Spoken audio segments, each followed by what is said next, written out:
વલસાડના સરદાર હાટ સંકુલમાં લિફ્ટ દુર્ઘટના. ઓમેગા એલિવેટર્સના મેન્ટેનન્સ પર ઉઠ્યા ગંભીર પ્રશ્નો. વલસાડના તિથલ રોડ સ્થિત ગુજરાત હાઉસિંગ બોર્ડ સરદાર હાટ સંકુલ ખાતે આવેલ સાબરમતી બિલ્ડિંગમાં આજરોજ સવારે નાની લિફ્ટમાં એક ગંભીર ઘટના બની હતી. ઘટનાના સીસીટીવી દ્રશ્યો હાલ સામે આવ્યા છે, જેમાં લિફ્ટમાં સવાર રહેલા બિલ્ડિંગના જ રહેવાસી વત્સલભાઈ પંચાલને આંતરિક નાની ઈજાઓ પહોંચી હોવાની માહિતી મળી છે. સદભાગ્યે તેઓનો ચમત્કારિક બચાવ થયો છે. મળતી માહિતી મુજબ સમગ્ર સંકુલમાં કુલ 36 લિફ્ટ કાર્યરત છે. ગુજરાત હાઉસિંગ બોર્ડ દ્વારા તમામ 36 લિફ્ટનો કોન્ટ્રાક્ટ ઓમેગા એલિવેટર્સને આપવામાં આવ્યો છે અને એન્યુઅલ મેન્ટેનન્સની કામગીરી પણ લાખોના ખર્ચે તેમની જ દેખરેખ હેઠળ ચાલી રહી છે.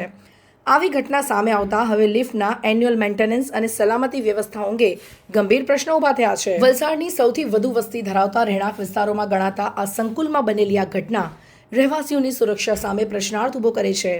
હવે જોવાનું એ રહ્યું કે ઓમેગા એલિવેટર્સ આ બાબતે શું સ્પષ્ટતા આપે છે અને સંકળાયેલી સંસ્થાઓ દ્વારા શું કાર્યવાહી કરવામાં આવે છે. રહેવાસીઓની સુરક્ષા સુનિશ્ચિત કરવા તાત્કાલિક કડક પગલાં લેવાની માંગ ઉઠી છે.